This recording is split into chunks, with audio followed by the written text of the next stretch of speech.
Hello! Welcome one, welcome all to the Press Play Action Podcast, Jersey Nerds Productions, all that bull.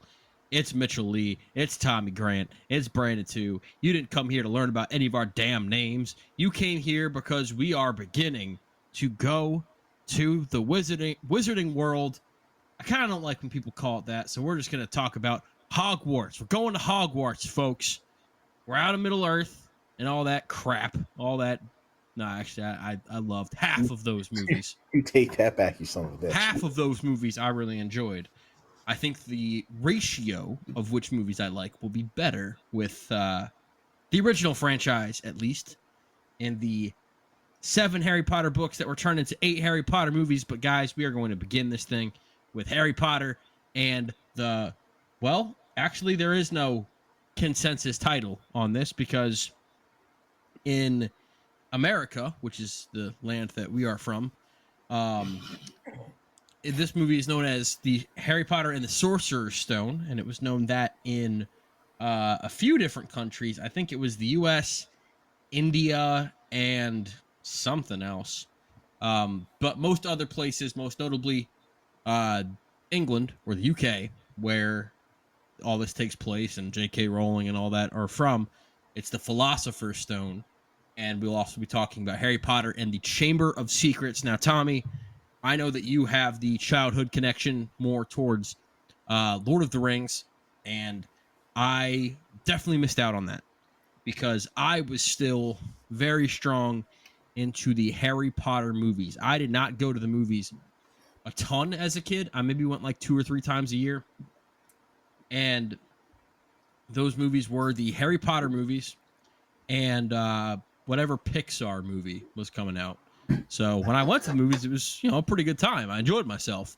But the first one I did not see in the theaters. I saw it at on DVD or something, and then I started reading the books. Did you guys read the books before seeing the movies, or did you I actually kind had of read, overlap?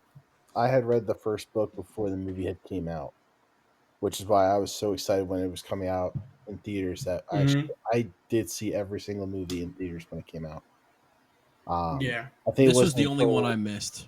I think it wasn't until 3 or 4 when I actually was old enough to start doing like the midnight releases For the books? for the books and for the movies. Okay, because I know that my mom kind of dragged me and my brother dad along did the same thing. for the book releases. I think for like 5 or 6 Man. on, and so she would just take us to kind of get hopped up on sugar a little bit, so that we would stay awake long enough to be able to do it. I think my dad is similar to your mom in that he, for the midnight releases for like 5, 6, and 7 of the books, he like read those books in like a day and a half. Like he was locked in. He got like midnight release Friday and then finished it like Sunday. It was I remember crazy. my family, like between me and my mom and my brother, by the time the 7th book came out, we were all like so in depth into it that we ended up buying 2 books just so we could share them and not have to all share one book because we wanted to read it that Be badly. reading at the same time. Yeah, reading at the same time. Yeah. I don't know if there's ever going to be now. Someone I'm sure is going to correct me and say like, well, actually the plumber books, those are I don't know, just making something up. Those are popular, but I don't know if we're ever going to see a book series kind of take over the world the way that, because again, these movies were midnight not, releases these books, for book series. midnight nuts. releases for books, and the next day everyone understood that we were reading that book. Yeah. And hey, where are you? Because I want to talk about this with someone, but I'm a chapter ahead or I'm 2 chapters behind. Don't tell me what happens, especially as we got further along in the Deathly Hallows. I remember that being a thing where people were just so like, I've never seen a book take over the world like this before. I mean, you could say Twilight, Hunger Games, they had their, hysteria for sure, but it wasn't like this. These characters by this point, you're invested. And I was gonna say Hunger Games is pretty close. But the certain deaths that come out in the 7th book, I mean, talk about people being destroyed. The only deaths I can think of that are like match it is Game of Thrones, just in terms of like And that's the I like was gonna punch to the say face of like in some terms of characters dying. books coming out that might have the same impact as Harry Potter. The last Game of Thrones book has been in progress for like years now, and Right, everybody's right. like dying for this book to come out. And George R. R. Martin's basically saying like, yeah, I don't know if it'll ever be released. So I think that's the only book I can think of that like people would show up to at midnight. George ruined the show because he was like, "Yeah, I don't have an ending," and they were like, "Oh, we gotta Yeah. make something up."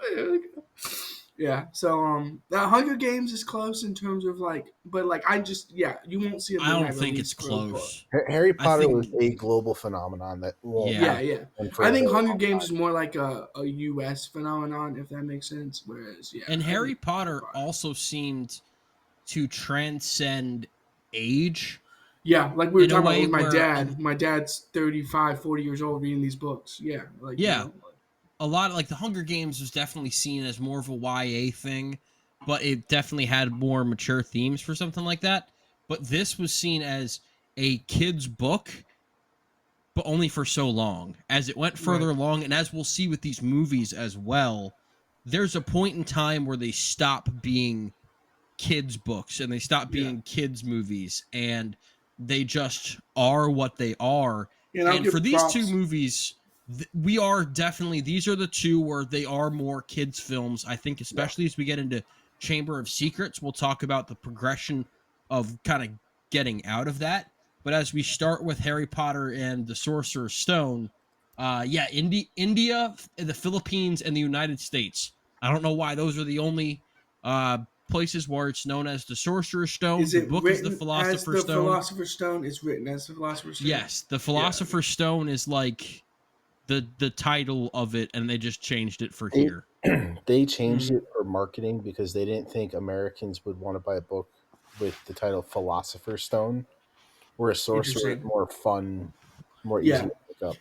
So I will give Rowling credit for this. I think she even wrote it in a way where you age with the characters as the story goes along, and so I will give her credit for like writing a compelling like arc for the characters in I terms of mean, like let's aging and the mature put the themes and stuff elephant in like the that. room at rest here and say we don't agree with anything that she's about, but she is a brilliant author, and the way she wrote these books was phenomenal. Yeah, I yeah. won't I even will say that. say I won't even say that she's a brilliant author because I don't know that she is, but she is a brilliant world builder. Yeah, I Okay, think yeah, that that's that a is fair point. something that I think that she really excelled at. And as far as these movies go, they definitely, well, let's just go ahead and dive into the Well, first one can here. I hit you with my timeline for these books? Because Please don't hit me. I okay, I haven't read five, six, or seven, and it's because my dad was reading one, two, three, four to us at night, and I remember the exact point at which we left off on He was four. reading these books to you at night? They're not Yeah. small books. Oh well, they took a while, and chapter at a time, man. Chapter at a yeah, time. chapter at a time, dude. How long did it take you to go to bed? I remember the scene at which we left off on the fourth book, and it was Dobby giving someone gillyweed, and I was like, oh, this is such an awesome, and then I just never got around to it, and then I just never read the five and six and seven, but then I So watched the what you're movies. telling me is that you need someone to read it to at bedtime. No, That, well, I that mean, could be the next podcast series. if Reading Harry Potter to you. you're You're just gonna offering wake up to Tommy, me I would. standing over you going, Chapter 1, Harry Potter and the Order of the Phoenix. Yeah, yeah. If you're offering, Don't I'll sleep, take it. Brandon. But I probably will end up like audiobooking or reading the books at some point after we watch these movies again. I do know like all the different plots within like the movies compared to the books, just because that's like a common thing, and like I kind of looked it up because I was like, are they actually being faithful in the adaptions?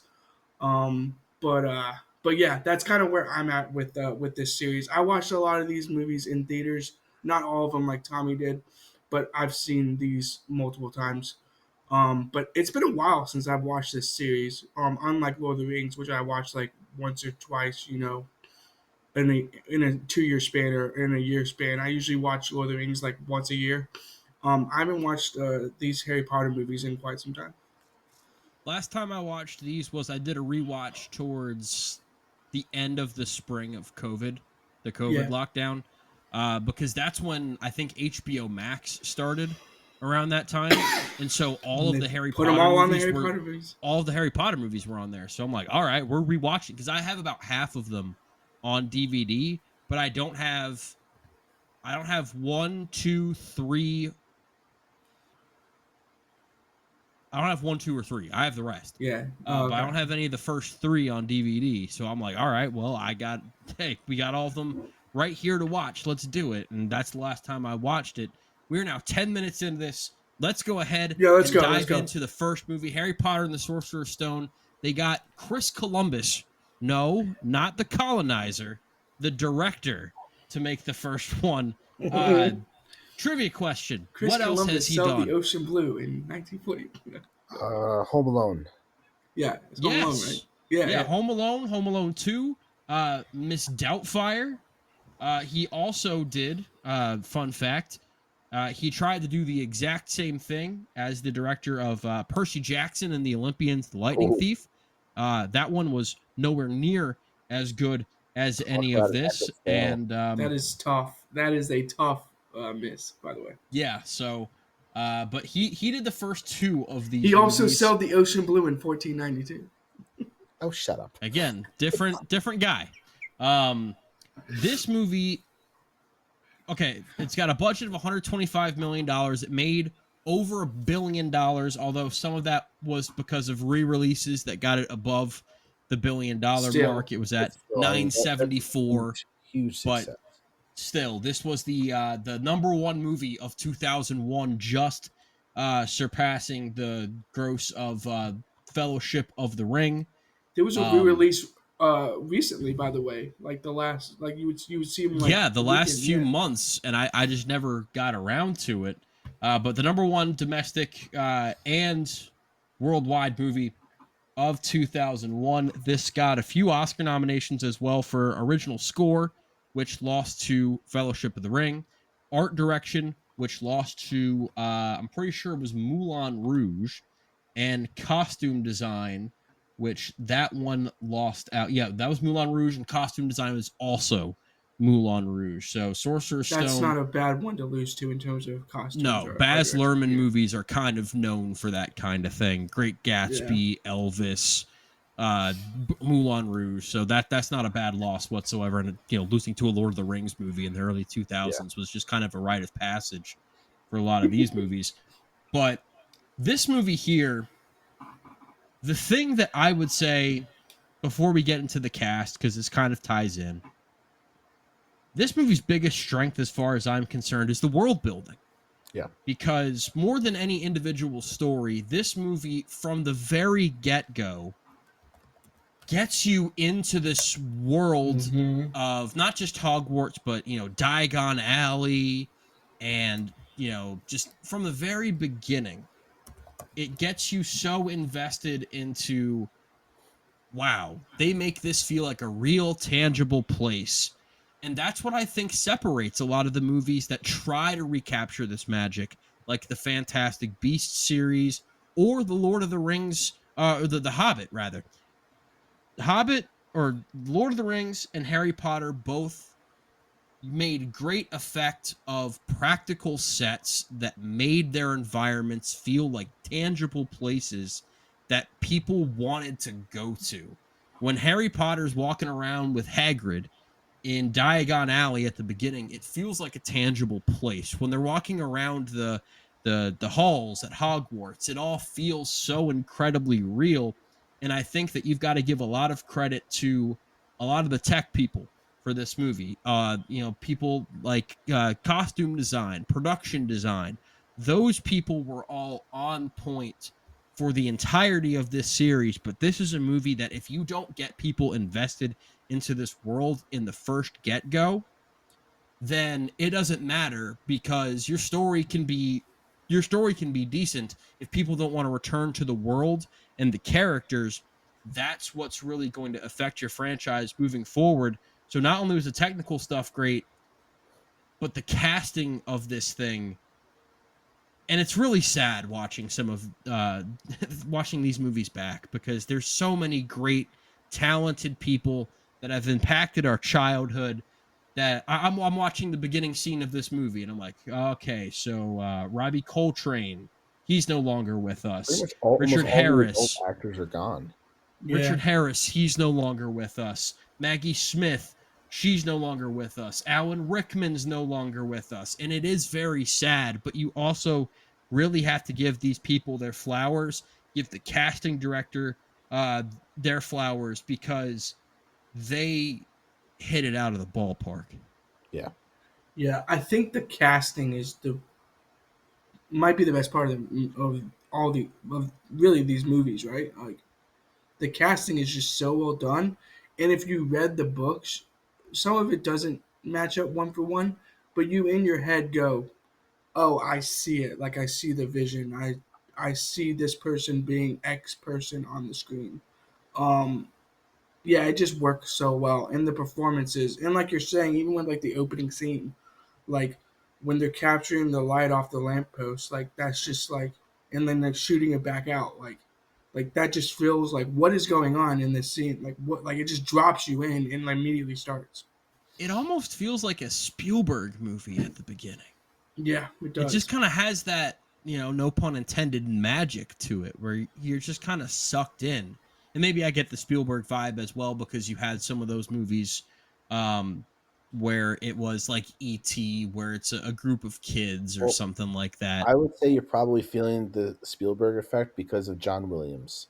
Because John That's Williams Yeah, probably did the got a the lot score to do with score. it as for almost well. all of Yeah, Spielberg I movies. mean the score in general, really Iconic. the yeah. I mean when you think of John Williams, you think of these type of scores. You think of Harry Potter. You think of the melodies and just the way stuff sounds.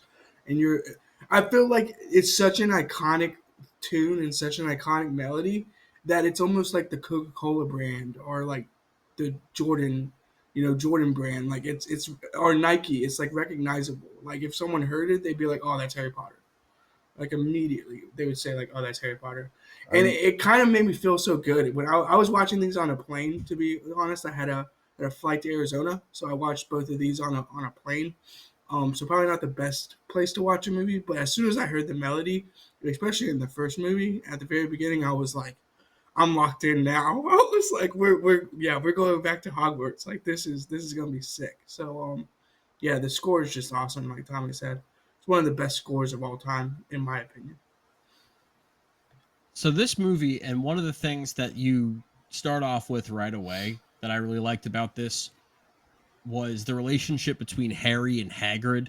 Because Yeah. Hagrid's got to come in right away and take Harry out of the damn Dursleys.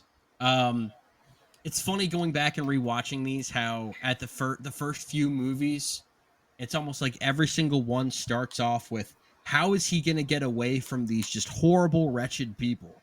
And in the books, they're And even worse. They're like yeah. terrible, terrible family in the I can't books. imagine. I mean, I know that I read it, but I'm having trouble remembering. I can't remember. Or I can't imagine these people being any worse. But let me tell you, this movie was very instrumental in my fears in life because that snake scene in the first scene almost had me done with Harry Potter from the beginning because I am that might be like number one as far as fears go. Ah, And there's a lot of snakes in these movies. And the first one Yes, there are. where Dudley is like trapped in that in the zoo, which I have that audio clip of Dudley going, "Wake up, Potter! We're going to the zoo!" And I just want someone to punch this kid in the face. I hate him so much, and you're supposed to. They did a great job with just making you hate this family, so then Hagrid can come in and just be the savior, basically. yeah, That relationship between Harry and Hagrid is really your entry point to the movie and to Hogwarts as a whole. I couldn't. I mean, these two have such wonderful chemistry throughout the entire series. Robbie Coltrane, I don't think he gets enough credit, and I know he gets a lot of credit, but he does great work as Hagrid. moving forward throughout, yes, but in this movie, I think there's more on his shoulders than in any other movie. Yeah. And it's also because he sort of acts like that bridge character between the Muggle world and the Wizarding world. He kind of is Yeah, that guide for Harry Potter in the beginning, and for us, he's the one who kind of welcomes us into Diagon Alley because that really cool shot when you see him tapping on the bricks, and the way they have the camera zoomed out as if we're almost with them walking through, like that was such a perfect shot. the And they used that shot in the video game, and I Yes, had they the did. video game, Yep, yeah, so that shot yeah. is kind of burned into my head because it's almost The like the video starting game point. is it's, great. it's an I will. iconic childhood memory that we will I always will. have. The Yeah, opening line when they're in the leaky cauldron and Derek Devon, the bartender, like he goes like, "Oh, it's Harry Potter." It's like, Now, I can't have, believe it. have you guys been to Harry Potter World in Universal yet? Yes, I no, but have. I I have my want own to. wand, baby. You I have my need to own because You literally wand. paid $400, or I know it's not it's that it, much, It's it, not but $400, it's but it's it worth might it. as walking well be. because the It's a way they have it versatile set up is wand. kind of the same way. You kind of walk through this little barrier and you're in to Diagon Alley, and it's set up exactly how the movie is, Yeah, it's really and cool. it's like sends chills up your spine. You're like, oh my god, this is like it's real. You go to Ollivanders and like they pick a person out of the crowd to like Oh go yeah, through all the stuff, it's and a whole like and all the shops are there. You can walk in. Like there's a yeah, candy it's shop, ice really cream shop. There's the book shop. the There's the wine butterbeer shop. is elite. Everything. I've looked up butterbeer recipes to like make it at home. Yeah, Yep. the butterbeer is really good. But Yeah, it's just side good note stuff. aside, Diagon Alley was I think that was just like that key moment where like kind of what you were saying before, Mitchell, where like everything had to be perfect. Like the story didn't matter at this point because the story was already a worldwide phenomenon before the movie came out. It's like so the story was there. The story was successful. They Right. needed the visuals and the acting to be on key to get people to buy into it. Yeah, you almost needed to bring this story onto the big screen and be like, this is believable. Like And I this think having the looks cast they real. did is what made it even more successful because had they not had all those like A-list actors for the adult actors, I don't think it would have done as well because you can only get so far with child actors. But having that balance between the youthful kind of giddy personalities that the kids had versus your more serious toned experienced actors like Maggie Smith, Alan Rickman, like that kind of helped balance it out. So it was something good for adults and for kids. And Yeah, I like think Neville loses his frog and like he makes that like exclamation at the beginning and Maggie Smith, like Professor McGonagall kind of looks at him and she's like, mhm, all right, we can be like that just doesn't work unless it's Maggie Smith. yeah. Like, yeah. Daniel Radcliffe has said, and I love watching him talk about his experiences making this movie because he's nothing but incredible things to say about all of the veteran actors that he worked with. And he talked about how important that was for him in getting to watch some of the greatest actors in British history work on a Yeah. daily basis, year after year after year, and develop close relationships with them.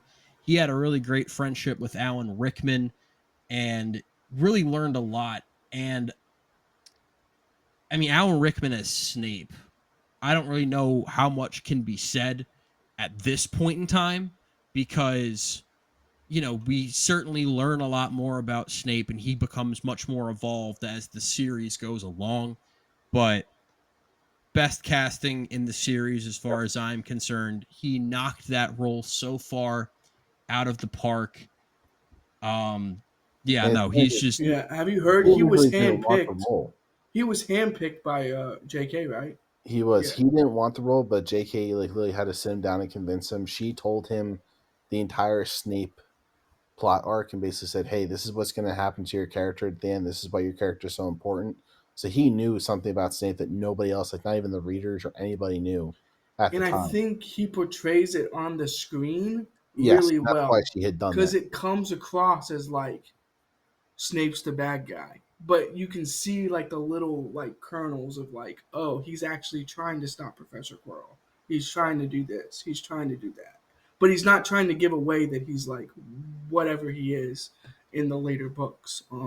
Yeah, it's really special, like what Alan Rickman does with this character. And yeah, I'll agree with you, Mitchell. Yeah, Alan Rickman as Professor Snape is probably the best cast It's just that character. voice. Yeah, I think And it's Harry what's known Potter. as I the think best. Daniel Radcliffe has an argument for like second, and Hagrid has an argument for second with Robbie Coltrane. But yeah, the voice is also phenomenal. Like it's phenomenal work. I'm going to do something unpopular.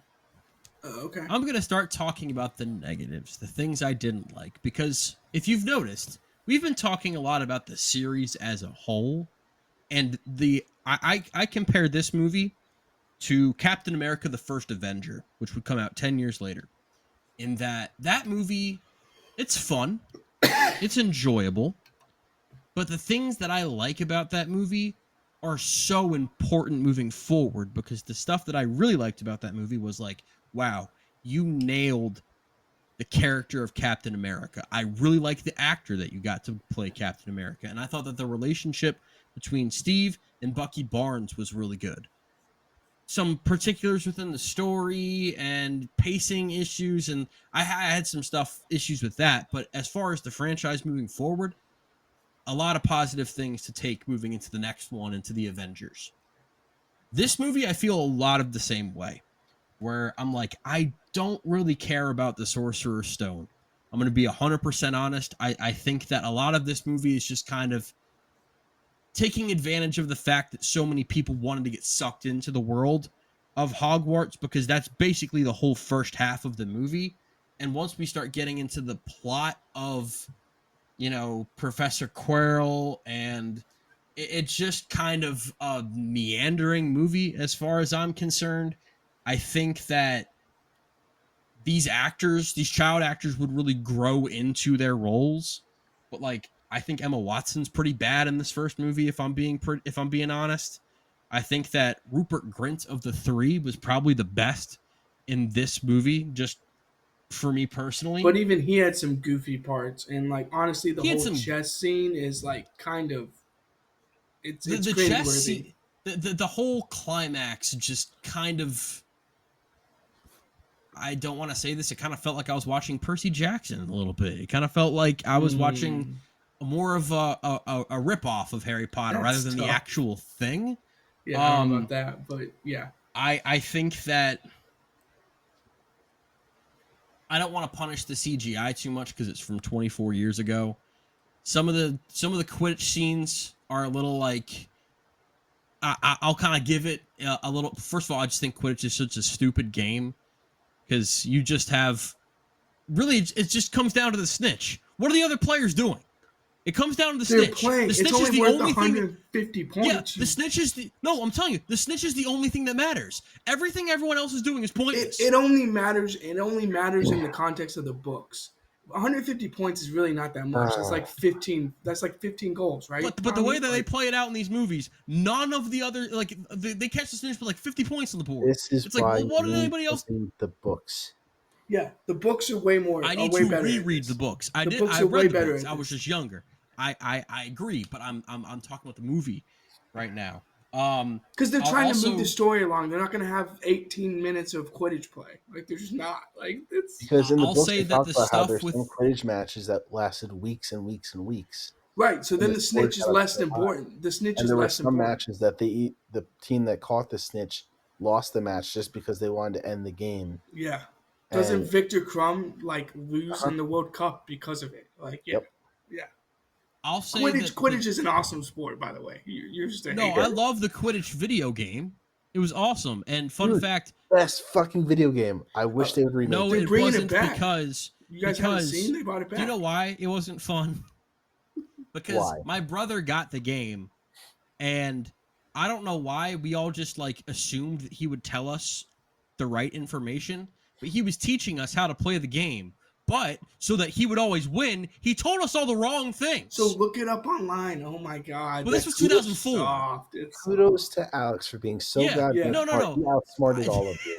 Yeah. no, You he could just told us pull up the all the wrong controls. You directions. could just pull up the controls on the game, but you know that would be Yeah, too. no, I could have just looked at the instructions in the book. I just thought, wow, I'm really bad at this game. And that did not, yeah. So they brought the game back, by the way, Tommy. If you didn't know, Oh they no, they remade. brought it back, but it's not the same. It's not the same. It's not the Yeah. GameCube. It's not the GameCube game No, that the was. GameCube version was peak Quidditch, and me and my brother played that for days. Yeah, I'll agreed. also Agreed. say the troll scene I just It's tough. not Honestly, yeah. I'm not even the CGI. Just it's just really goofy, and the tones don't quite match with like the end of the movie when you have people's faces burning off and stuff. yeah, it's kind of one thing. Probably the biggest, negative to this film is they don't match the tones up right, and I think that might be due to the child actors. I don't know. Because in the book, the troll scene felt a lot more like Yeah, scary, right? Yeah. a lot of it, Substantial. a lot of it Right. was more intense, but also the whole book was the fact that they were trying to figure out what the Sorcerer's Stone was because they knew Voldemort was trying to get it to regain power. And so no While- one knows who Voldemort is in the movie. Yeah, so like while they mention it in the movie and they kind of talk about it, there's no like there's no like death defying like holy shit we need to figure this out now because Voldemort's trying to gain power. It's just like oh no, Voldemort's trying to get to the stone. We should try and stop him. Like, is it even mentioned before Quirrell like unwraps his head that Voldemort is like there? Because I feel like it isn't, and if it is, it's like slightly hinted at. There It's was like, like the talk of how Voldemort could be there, like the whole scene with the unicorn. yeah, yeah, They're like hinting like yeah that probably was Voldemort, but no confirmation. But like right, still, the stakes aren't as high as they should be in those kind of yeah. scenarios. So I agree with Mitchell on the fact that like the storyline is probably the weakest out of all the storylines. Um, You should stop there. You did great. yeah, but I will say it's just hard to convey Nicholas Flamel and like the stone without going like 2 hours and 30 minutes Yeah, into this. Well, this movie. is 2 So, hours and 30 minutes. is it? Yeah, this It is didn't feel like that. 232. It didn't feel like that. That's the other thing. I don't think this movie needed to be 2 hours and 32 minutes long. Maybe no, they that's the definitely could have problem. cut it a little shorter. Probably could have cut some scenes and then put more Flamel and like Voldemort in to make it more like significant and be like, we got to figure this out. Like Tommy was saying, like we have to like do this or Voldemort is going to come back. Where yeah, you don't really feel that vibe for most of the movie. And I will 100% agree. I think it's because of the child acting. Some of it's goofy. Like some of it is very much goofy. And I think Well, that's my biggest criticism. And it's not even a criticism of them because I think they grow as actors, but it's and just this is, goofy. this is my criticism for the entire franchise as a whole, including this book, is they're great films, but the one thing they lack in doing is hitting on the climax of the books. Yeah, that's Because a good obviously, point. Harry Potter is kind of like that typical YA book where it's build up, build up, build up, build up. Then like the last third of the book is just big climax, and then there's like one conclusion chapter. That climax, they seem to just forget. Hey, all these cool details that they have in these chapters, let's just cut them out and just focus on the little, the main aspect of it, like the whole, the little tasks that they have when they're going to go find Mm-hmm. the stone. There was two other tasks in that sequel, They just cut him. and they just cut them out. And then the whole part where Harry touches him and he turns into smoke and everything. Dumbledore's the one that saves him. Like he shows up right at the very end after he kind of turns into smoke and saves Harry. None of that was even shown or mentioned in the book or in the movie. It was just he just wakes up in the It hospital. just kind of skipped. It was like, oh, Dumbledore saved him, and Yeah, like you don't see it on screen. Yeah, and then we find out, and then like there's a whole context block where Dumbledore basically explains who created all of those tasks down there and why that happened. Like all the people protecting the stone. Like Snape had a task that was completely cut out. It involved potions and stuff like that. But so it's basically a directional decision to do it yeah, based and off like of yeah. second movie they had that like for Goblet of Fire, which we'll get to next week.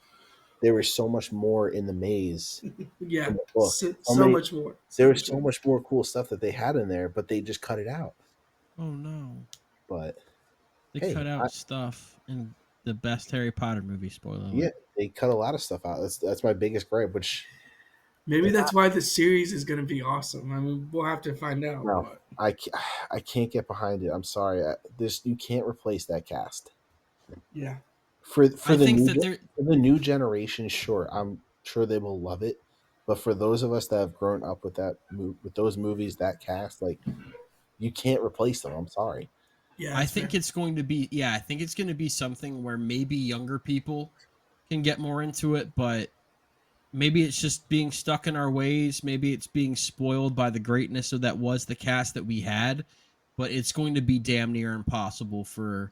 Like And I'm I know already, there's going to be people that hate on it for oh, people are already very hating on predictable it. and bigoted reasons. Well, But that like, too. Yeah, yeah. but like, man, we had such a great cast, and So it's gonna be tough. this comes down to like this is the main trope that we always talk about. Like, would this be better as like a 10-part HBO series originally?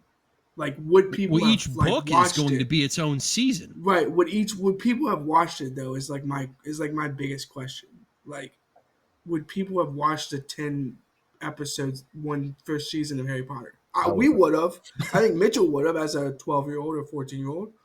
But like, We how didn't many have people would HBO, have? so I wouldn't have, unfortunately. Well, But that's fair, but I just, yeah, it's just tough because you do have to cut stuff that is like kind of important, and yeah, it comes down to the directorial decisions to cut things, and yeah, I agree with both of your standpoints that this is probably the weakest movie because of the stuff they decide to cut.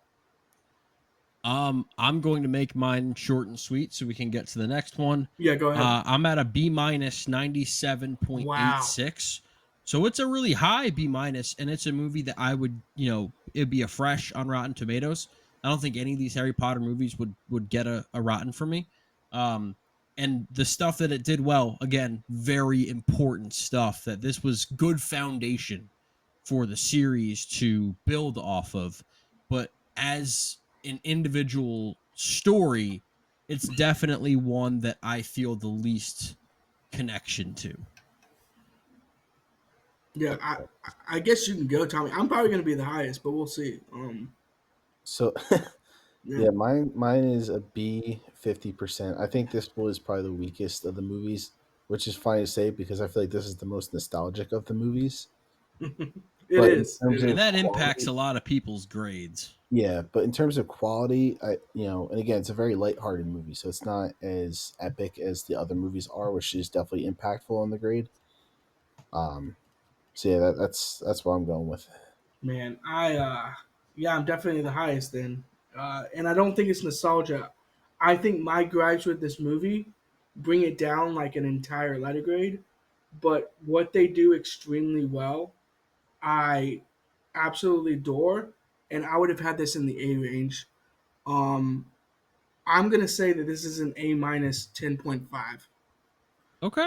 That's I'll fair. say my gripes with this movie and like the goofiness and the directional decision, like the directorial decisions, really brought it down like an entire letter grade for me. So yeah, I think it's.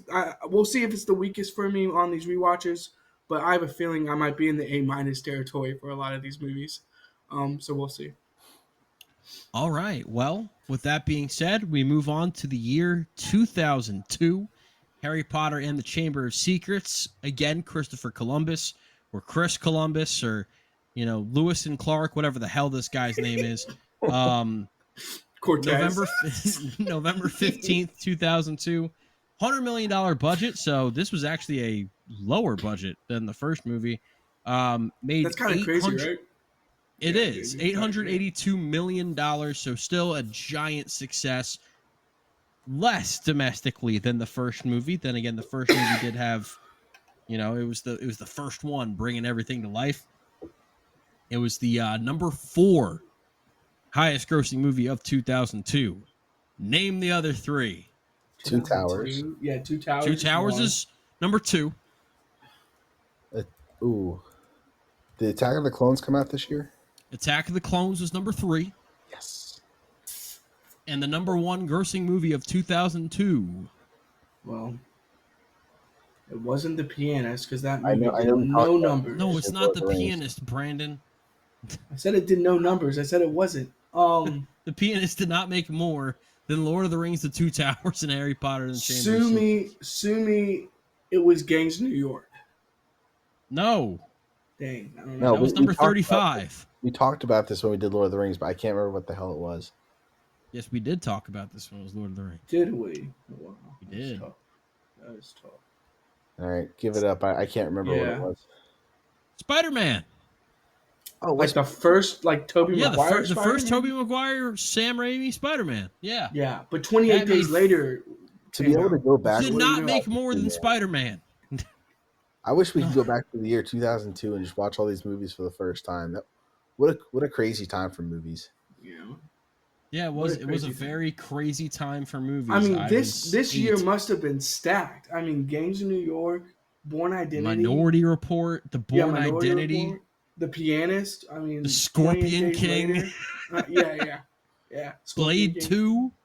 Men in Black 2. No, That's a horrible movie. Uh Attack of the Clones did come out in 2002, though, right? Like, that's how many another years ago? horrible movie. Yeah. Um but yes, this same cast coming back with the addition of Kenneth Branagh as the new Defense Against the Dark Arts teacher, Gilderoy Lockhart. Oh my God. We've also What a- got Jason Isaacs as Draco's dad, Lucius Malfoy. But the biggest new addition of them all, we meet early in the movie, and that is Dobby. Now, Dobby is a character that has split people throughout the years. Some people think that he is what? remarkably annoying. Brandon That's seems insane. surprised by this. I thought Dobby was like one of the best characters. I mean, people find him There, annoying. there are certain individuals out there that just like to hate on fun things, and they absolutely But ripped on Dobby and hated him. that's crazy. I did not know there was a corner of the internet that believed that.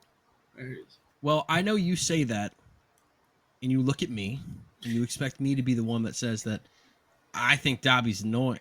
I like Dobby. Typically, I would say I yes, Mitchell, but I think there's a little soft spot in your heart somewhere that goes, "Ah, Dobby, what a cool He guy." just tried to protect Harry Potter. Like that's all he was doing. I mean, I thought Dobby was kind of a punk bitch, but I kind of liked that about him in the first bit of the movie. Like he's like, "Hey, I don't care. I'm doing what I'm gonna do, and I don't give a damn about these Muggles."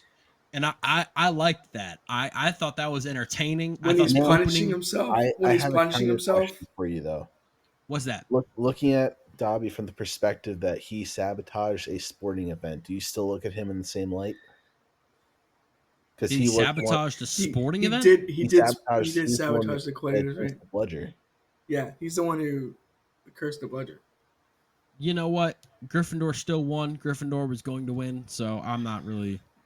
And by That, the way, That was the Quidditch craziest thing. Quidditch is dumb, so Imagine, it's fine. imagine if you're betting on Gryffindor, you're just like, Yeah, it's a cursed bludger. It's a Quidditch cursed is dumb. It bludger. was like if someone did something with hockey. I'm like, do I care? No.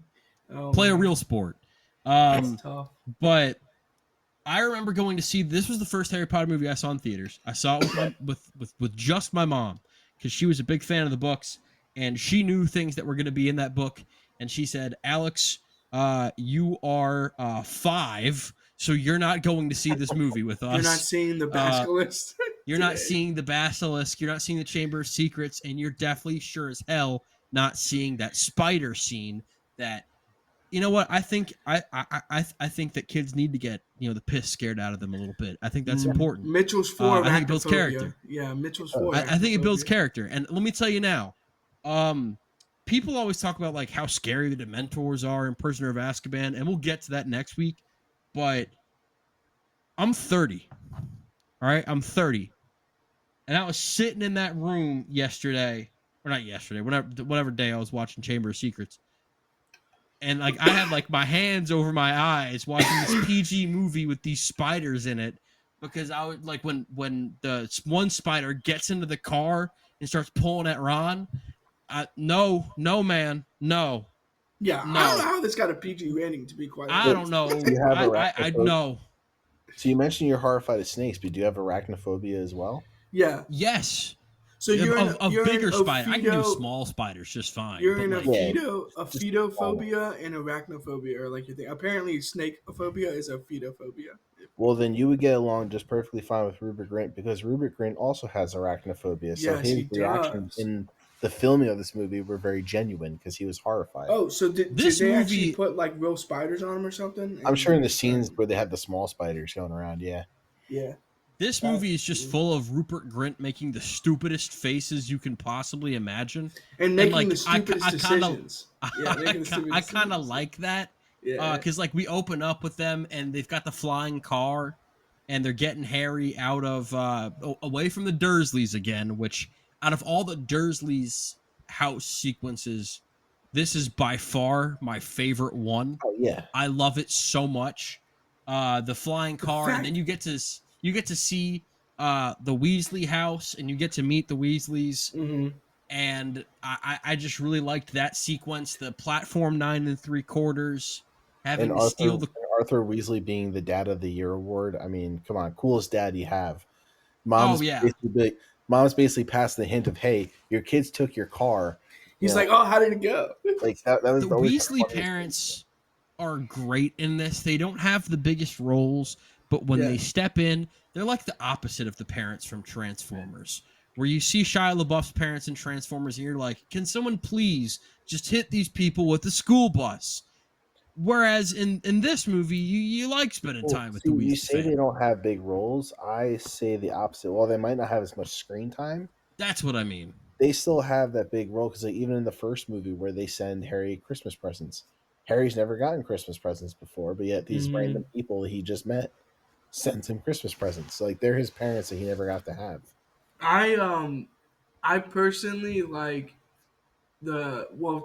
three things you said from there, Mitchell. The fact that they had that many locks on Harry's door was just absolutely nutty. Why Just did they It want was him to like not go that much? They it was clearly like don't like this kid. yeah, Let it him was go. like 6 locks on his door, and it's just like the reason he didn't capture him was because he was going through the 6 different locks. Yep. Yeah. I also think that every decision Ron and Harry make in this movie is just like the complete opposite of what you would actually do in real life.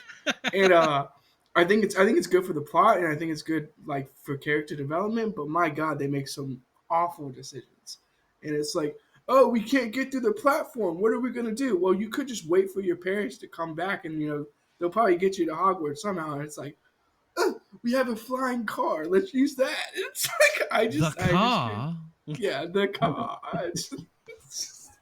I just can't. Yeah, I mean, it's too good. Like it's some of the stuff is really funny, and yeah, Ron's face when he gets the screamer is just top notch. I do It's like top that notch. scene. That is a good one. Um, let's talk about the new additions here, because Okay, I think that Kenneth Branagh as Oh, that was Lockhart.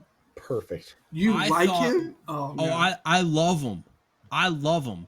He plays He's his a role character you're supposed to perfectly. love to hate because he's just so full of himself. Yes, no. he's I so think he did a clearly a great job. fraud. Yeah, I did great. I think he did a great job. But you can like, I hated him from like the aspect of like, oh my God, this character is like the worst. But Like yeah, this but that's how character that is character the is kind of worst. written to be. Fair, fair. If anything, they kind of build up Snape through the use of this character, because Snape is Yes. very clearly like, all right, you show us what you got, you fucking magical bitch. And They then go Lockhart's more. like, ah, yes, if I was there, it would have gone down differently, as I know what to do. And And Snape's just that like, was I no, you don't. one of the few things that I'm really glad they pulled from the books. They pulled that dialogue right from the book of just McGonagall and Snape just constantly ripping on him because, like, yeah, we know you're full of shit, but here you Well, are. the best part is the students are like, yeah, Snape's been aiming for like his job the entire time. I'm like, that's because Snape is like actually knows Defense Against the Dark Arts, and these people don't. Like, it's so funny. It's just Snape is that one hilarious. guy who's qualified for the job but keeps getting passed over for these out of office newbies that don't know the position. Yeah, Just but interview very well. and like I guess we get more context that Dumbledore like didn't want him to be the Defense Against the Dark Arts teacher because of later plot points. But I still think it's just so funny that the students are like, yeah, Snape's not really like that qualified for the position, and it's like he's the most qualified person in Hogwarts. Like it's just so funny to me. Oh man! Also, the book scene in the store with Draco's dad, I was just Lucius. about to talk about Draco's dad. You get a 1-for-1 of, it's a great example of learned behavior, because he's Yep. very much talking down to like even the Weasley kids, but especially the dad in the bookstore the exact same way that Draco was talking down to him in the first movie. And some people might see that as lazy, and I see that as Draco is trying to act like his dad because that's who he looks up to and has been told that that's what he should be like. Yeah. And that's how Lucius Malfoy I think it's a talks to great people. casting, by the way. I think Lucius is a great casting. Great casting. Unfortunately, I do think that Tom Felton as Draco kind of peaks here. Now I know that in later movies, because in the first two movies, it's almost like Draco Malfoy is like quote unquote the villain, even though he's not. He's like the adversarial. He's the wannabe villain. Yeah, He's and that they kind annoying of bully that doesn't turn know off how of to him. bully. Sorry, Yeah, was go that ahead. Tommy? Yeah, go ahead, Tommy. Draco is basically that bully that doesn't know how to bully, and just comes out like really corny, and you're just like, really, that's the best you've got. Because the Polyjuice scene is just like hilarious. Because it's like, how does Draco not know? Like, how does They make him almost like Nazi-ish in this movie, and how much he doesn't like mudbloods, as he calls them. There's a little anti-Semitism, like exactly. Yeah. But also, I kind of I don't want to say I prefer that. Don't be racist and don't be Nazis, people. But it's more entertaining to watch than in the third movie, where he's just a bitch made punk the whole movie, and he just complains the whole time. Yeah, he just spends the whole movie whining and like getting his ass beat. Like, I think that this is more interesting. You get that duel between Harry and Malfoy. And can we talk about the duel? It's fantastic. It's like an 8-year-old's dream. What is going on? I mean, they're like, okay, no spells to harm each other, and then it's like immediately the first spell is like, I'm gonna try to kill you. Yeah, I just can't do it. Well, it's funny because like if you have Harry, it's weird how they have the characters written, because like Harry obviously knows nothing about the magical world, so it's clear that you wouldn't expect him to know anything. Ron is someone who grew up in the wizarding world, should know all these things, but doesn't. And then you have characters like Draco, who's definitely the kid that looks for all the dangerous shit in the books. Like, hey, what can I get out of this stuff to What's hurt the people? killing curse? That's the first one I'm looking for. Let's find all the dark shit and what's. Dad, can you tell me the killing curse? Like, Dad, can you show me the killing curse? Like, let's talk about the Chamber of Secrets. That scene is awesome. Okay. Well, hold on. I mean, do you want to go there? Because that's a huge jump through. Like, duel and more of Gilderoy's incompetence. Just that. Go ahead. Well, that goes into the Chamber of Secrets. It does, yes. But just that because they're like, hey, you know what to do. Let's take you down with us. And no. My favorite is he goes to like hit Harry, and Harry like gets hit, and he's like, well, oh, screw him. I know a spell that's gonna knock him back. And it's like bam. And Gilderoy's just sitting there like, all right, stop, guys, stop. This is too much. And Snape is like, like kick his ass. Like, let's go. I just love how like Snape's coming out like, hey, I got this, like, take a seat, Potter. And Gilderoy is like, oh no, motherfucker. I know what I gotta do for this. And the look on Snape's face is perfect. It's like, are you really gonna try and do this? Like, you don't know what you're doing. Also, can we talk about parcel tongue real quick? Do you guys like that the parcel tongue you can like kind of because in the first movie, I feel like they don't really like explain parcel tongue, and they shouldn't really. But in this movie, you can like hear Harry like it just sounds better. I guess is what I'm getting at. I like how the initial reaction from everyone was, this is not cool. No, I don't get down with this. My favorite part of the movie is where Harry goes, oh, well, yeah, I can talk to snakes. Can't everyone here? Like half the people here probably can do it. That's the other part that drives me nuts about, especially Malfoy's character, because like Malfoy's just out here basically saying racist slurs to every fucking person. If here comes Harry talking a different language and everybody gangs up on him, like, oh, he's the worst.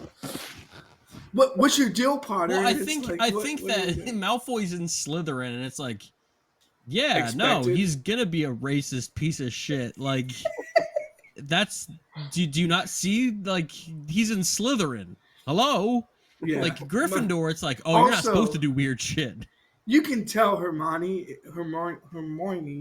is Well, you're getting further away from her name. I can't say her name. Hermione. Hormones. Yeah, Hermione. You can tell. I can't say her name, and that's gonna be a That's running gonna be joke in another this podcast podcast. episode. You just Yeah. reading off Her the monies. for about 100 times. Her monies. I mean, the way she spells this is like absolutely absurd. By the way, like, Is that a real can we name just that people acknowledge have? that? Can we just acknowledge that that is it? That is a terrible spelling. If you're gonna say Hermione, like that is an awful spelling. How That- else that would was- you spell acknowledge that. Hermione? You wouldn't spell it like that. Is my point. Okay, but You my wouldn't. point is, how does she know about parcel tongue and all this stuff? Like you can tell she's a book nerd, and Because she she's just like read every goddamn book in that she library. reads every book. Yeah, yeah, you can tell she reads every book because no one else in the school was like, oh, like the founder of Slytherin also spoke parcel tongue, and like, oh, this person also spoke parcel tongue. It's like She's she knew like the well-read, four Brandon. people. I think it's a good look into her character because no one else in the school knows anything that's going on. Also, one last thing, the Quidditch match, the sophomore year, the Quidditch match for Slytherin, when Oliver Wood turns to Harry and he's like, are you nervous? And Harry's like, a little bit. It just immediately made me think of like, what if this is like SEC football or something? Harry's just about to go out there. And you Play just neck. hear, and you just hear like Slytherin people like calling them racist like slurs and stuff. I was just like, oh man, it was just so good. It was such a good scene. Sorry, One I of the just thought it things was that I fun. think this movie, as well as the first one, and they get a little bit, it kind of goes away as the movies go on and Harry's more used to the wizarding world, is they do a really good job of throwing Harry into the situation where you are one of the most famous people in the game. And In the game, yeah, and you don't know anything about why. You just know that people are always talking about you and saying your name in this way that carries reverence and almost unless like you're a Malfoy, mythos to it. and it's like I Potter. really like the way that these two movies kind of throw him into that situation and to where you kind of feel that way. I always, even, watching the movie when I was 8, watching the movie when I'm 30, I'm always able to put myself in this guy's shoes because of the way they kind of integrate him into the world. It just makes sense. Yeah, I think the way they integrate him is interesting because, like I was saying earlier, with like the bartender at Leaky Cauldron, like you don't actually know how famous Harry is until you see people's reactions to him. And they're like, "Oh, it's such a great like wait like I'm so excited to meet you." Like, "Oh, you're Harry Potter," and then like Draco's talking about him, and I was making fun of Draco earlier, but like he's just like Potter.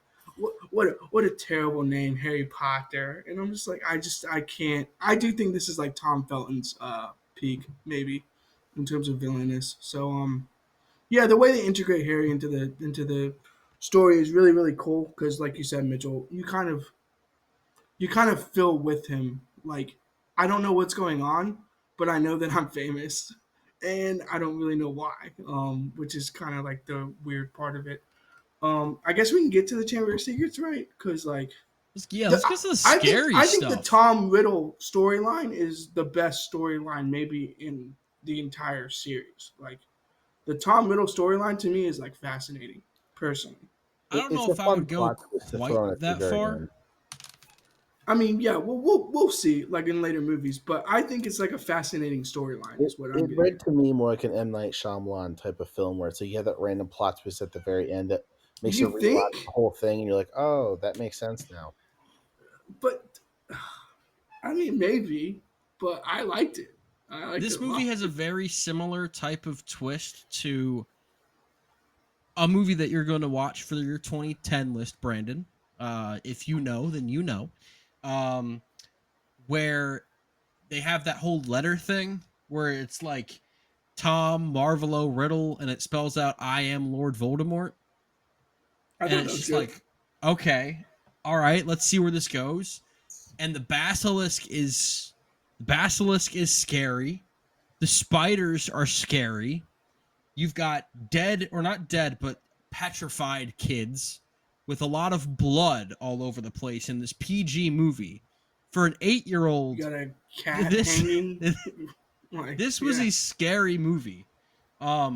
But I also mean that complimentary. Like I loved it as a kid. I loved the way it made me And coming feel. from a director like Christopher Columbus, who did mostly kids films, like I was kind of impressed that he went that far. yeah, the skeleton bones when they fall, um, that was kind of like okay, like this is kind of nasty and eerie. Yeah, Yeah, coming just from the guy that it would go on to looked. make movies like Pixels from Adam Sandler, this definitely was It not looked quite what we're scary. used to getting from him. Yeah, it looks scary. I think that's one of the biggest compliments you can give And this I think movie. Production design people killed it again. Yeah, yes, Chamber of Secrets was great. yeah. Yes.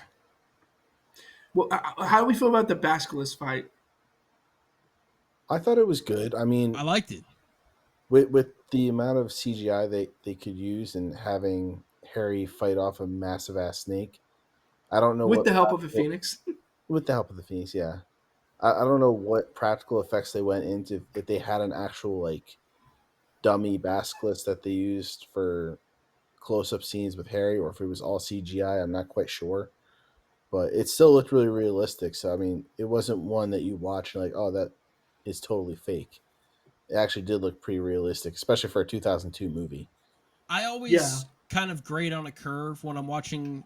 I don't want to say older movies because I mean, again, this is 23 years ago, not 43 years ago.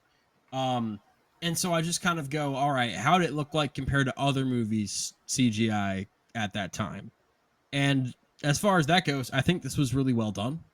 Um, yeah, I that's a I, good I point. think that the spider stuff was clearly a lot of practical. I think Definitely I most think of it's awesome to the watch was this that spider movie. scene and the basilisk scene. Yeah, those two scenes. Yeah, I was gonna say I think it's awesome to watch like the Lord of the Rings trilogy right before this, and just see how that CGI is, and then kind of see this CGI compared to it, and be like, okay, like they did a good job. Like they didn't do what Lord of the Rings like level, but No, no, you no. know There's levels to this, and that's they kind did of a good why job. I wanted to go because Harry Potter also has a movie on the IMDb top 250. So I'm like, perfect. Let's just go right from one into the other. By the way, that movie Yep. is the final Harry Potter movie, but we will get to that Interesting. last, obviously. Um, I loved the way that this wrapped up with Dobby and Lucius Malfoy and Harry Potter and The best Dumbledore, scene which involving a sock in the history of cinema. I don't really know what competition it has, but Exactly.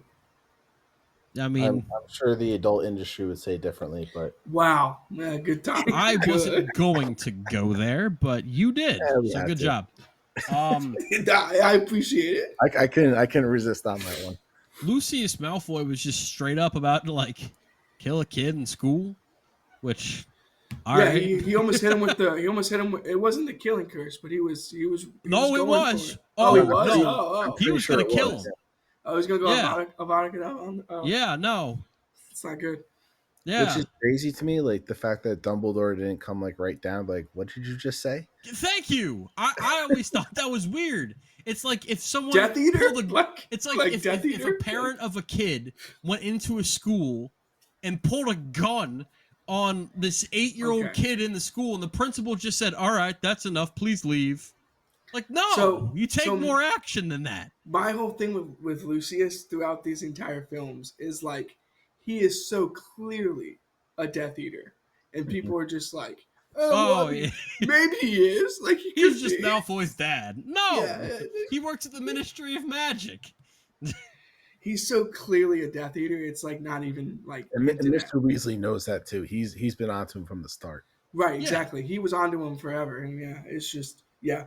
I mean, yeah, that ending scene with Dobby is it it's shows you clever. Harry It's Potter's clever by Harry. ingenuity as Right, well, clever. Yeah, yeah. because so much of these movies, Hermione's the smart one, Hermione's the clever Hermione. one, and this shows you that now Harry's got a little bit of that as well, and he's like, He doesn't have the now hold book on a smarts, second, let me but do he has the something real street quick. smarts. You know, the Yeah, street smarts. Yeah. let me do something real quick and just trick Lucius into giving Dobby his freedom. Uh, by having him give him a sock Does in he this get another book. house elf? I feel like he gets another house elf, doesn't he? Probably. Yeah, I think No, he I don't does, think he right? does. Oh, he doesn't. Oh, At I, least I not in don't the know. movies. I don't know. I don't remember about the books, but yeah, I forget if he does or not. But like, if I was Lucius, I would also be upset if I just like lost my house elf that cleaned my mansion every day. Like, I would be upset too. I mean, maybe not enough to kill a Well, I kid. would say, would you kill an 11-year-old over it? No, because I'm not a Death Eater. Or 12. Sorry, Harry Potter's 12 in this. But yeah, you wouldn't shoot a 12-year-old in school over Also, it. putting in the context of like they're seventh graders, and then in like if you're like a seventh year, you're like a what is it like a high school senior, a college freshman. Like I always think it's fascinating that they have like sixth graders. It's like basically like a middle school to high school like Yeah. type of schooling, and yeah, I always think that's so funny to me. Not that that doesn't happen in like the actual like real world, but it's just funny that they like have that going on, that kind of vibe in the school system. That I reminds also. me really quickly. Go ahead. Best Weasley outside of Ron, obviously, and the parents. I want you guys to pick between Percy, Fred, and George. Best Weasley. well, Percy is definitely the worst Weasley. Yeah, That's no Percy's not argument even a there. damn character. He kind of seems like a bitch, honestly.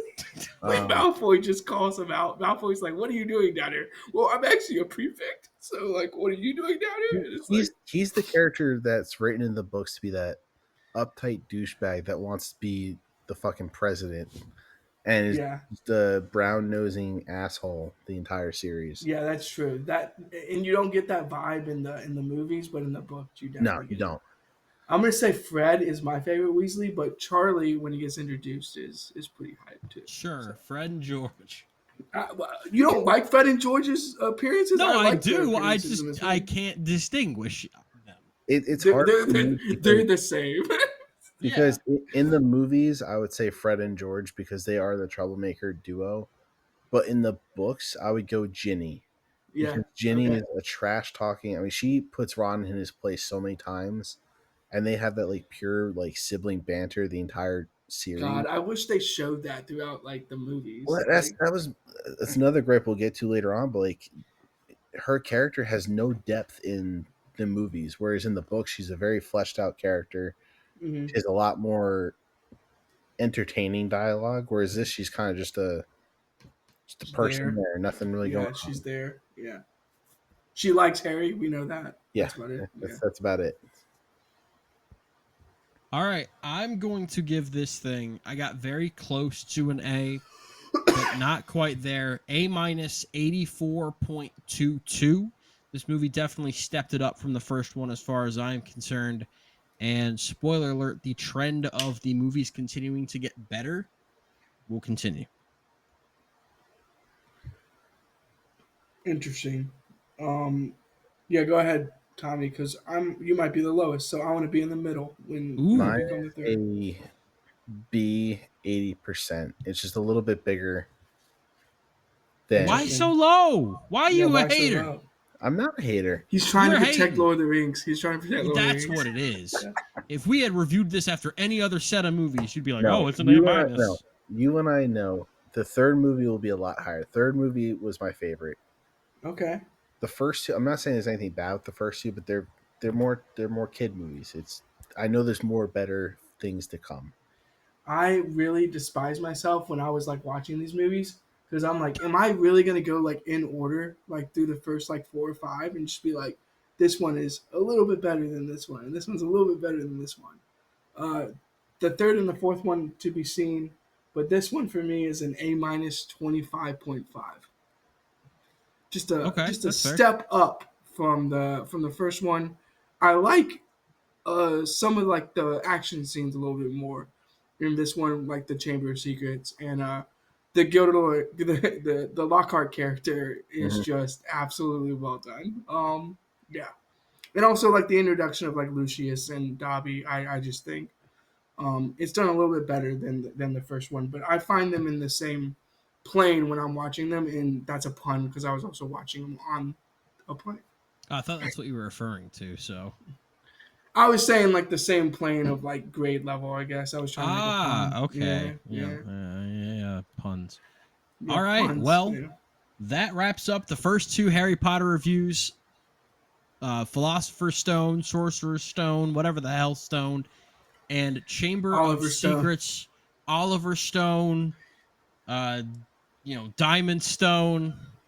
That's for you, ACC. Or was he Maryland ACC or basketball. was he Big Maryland Ten? basketball fans. Yeah, Yeah, Big Ten. Emma Stone, all those stones. It was Harry Potter and Emma Stone. I'd watch that movie. Prisoner of Azkaban, Goblet of Fire coming next week. Can't wait to watch those. Yeah, those are going to be some real fun reviews. So come back next week for those reviews as the Harry Potter Watchathon continues.